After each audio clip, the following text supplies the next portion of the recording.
Truck आ रहल बा, लोग भी जा रहल बा।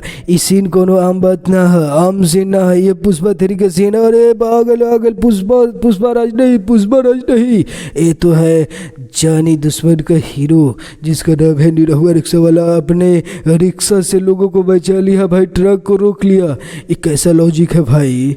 टाटा बाय बाय, लॉजिक गया। हेलो, हमारा नाम रवि अरोड़ा देख रहे 08 रवि सिंह। आज हम भोजपुरी मूवी के एक्शन सीन के रोस्ट करे वाला बानी। तो रोड़ा अगर वॉइस ओवर के साथ अगर मजा होता तो वॉइस ओवर के साथ आज हम भोजपुरी एक्शन सीन के रोस्ट करें। तो रोड़ा जल्दी पूरा वीडियो देखी और उसके बाद लाइक सब्सक्राइब जरूर कर दें। जय हिंद। देखिए, हीरो मार रहा है, हीरो मारते ही लोग गिर रहे हैं। यहीं पे हीरो, ओ हीरो के पास हीरो नहीं है, हीरो है रीलर है। और इसके पास न गन है न कुछ है, चश्मा तो है, चश्मा से मार दिया लोगों को, मार दिया। गुंडा आ रहा है, चश्मा लगा, धड़ाक, गुंडा गिर गया, चश्मा भी रिटर्न आ रहा है। एक कैसा चश्मा है भाई, अरे तो जादुई चश्मा है जो, अरे अभी लोग गिरी, अरे गुंडा गिरिए रहा, अभी गिरा धराम। अब देखो बंदी जो है इम्प्रेस हो गई, साला एकरा तो बहाना चाहिए। लॉजिक गर्ल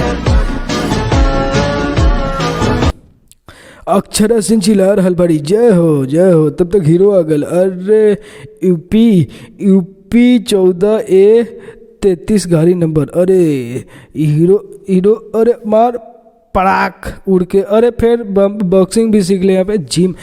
पवन जीवा के बॉडी यही से ननखेर न बनल, यही से। अरे देखला एक फाइट मरलक, यहाँ पे गिर गल। अब देखा गुंडा बा 6 गो, हीरो बा 1 गो। कैसे मारी है देखा, तलवार हाथ में मारते छिटा गयल। फिर अब तलवार हाथे मारते नट्टी पर मरलक, छिटा गल। तलवार ना, लेकिन के पास तलवार डर लखा। अब आदमी पूरा टांगा गल, गुंडा देख के डर गइल बा। चुटकी बजाओ अब पूरा गिराओ। ये भैल गुंडा फिर भी पकड़ ले बा। अब देखा ई सीन जो बहुत दर्दनाक सीन बा। ई सीन जौन बा KGF 3 से लेवल गइल बा। और देखा मारल एक्सकर्ट मार दिल बा। अब गोली जौन घूम रहल बा भाई, ये कैसे घूम रहल बा। अब गुंडा के तो AK-47 बा, लेकिन फिर भी एक गोली से मार दिल। कच्चा लोग ई ह असली ताकत। लॉजिक गर्ल अब देखा ई छेड़ रहल बा हीरोइन के। हीरो एकर कहाँ बा भाई, हीरो तो ना है। अरे मरलक तराक, एक चटकन। अरे हीरो आ गया। वाह एक्सप्रेशन देखा, इकर एक्सप्रेशन देखा, लागता गुटखा खा के मैदान नहीं खे गए।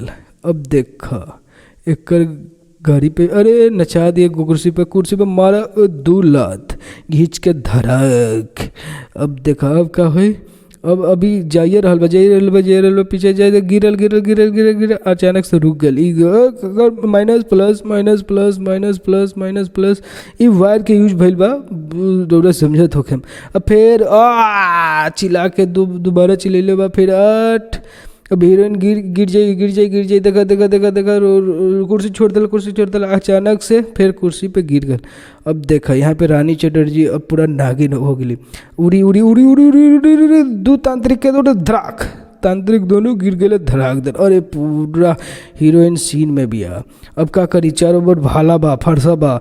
अब का करी, एक सामना कैसे करी। लोग पूरा यार उड़ गए, यार गजब उड़ गए पूरा। अब नाच के डस भाला फरसा सब गल तेल लेवे। हीरोइन एक के डस में मुआ देलक। अरे देखो समझ के बैठी मैडम, मोटहर ब्रेकर बा। रुको तनी सुनो, ई तोहार टिकी अपने आप काहे खड़ा हो रहल बा। अपने आप ना खड़ा होता मैडम, जब कोनो लड़की हमरा के छुएली त हमार टिकी खड़ा हो जाला। फिर छू के देखी।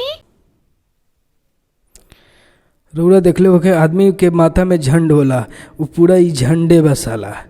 अरे साला व्हाट ए क्यूट लौंडा साला। देखो गुंडा जोन बाद दावा फेंक दिलक। अब हीरो कूद गल बोरिया पर से तरफ के, ड्राइव मारते हुए राहुल द्रविड़ का भाई डेविड। अरे पहले दावा खिला ले, ताला पूरा फारसा ना ना, ई फरसा ना, ई राइफल है। अब राइफल हाथ से ही मार के पूरा आदमी के उड़िया दिलक, ई भी उड़ गल। ई कौन ताकत बा भाई? अरे एक लात वो से बड़का ई पवन जी हुआ भाई, एक लात में मार के इनोवा के पूरा 4 चक्का नचा दिलक, अपनो नचता भाई।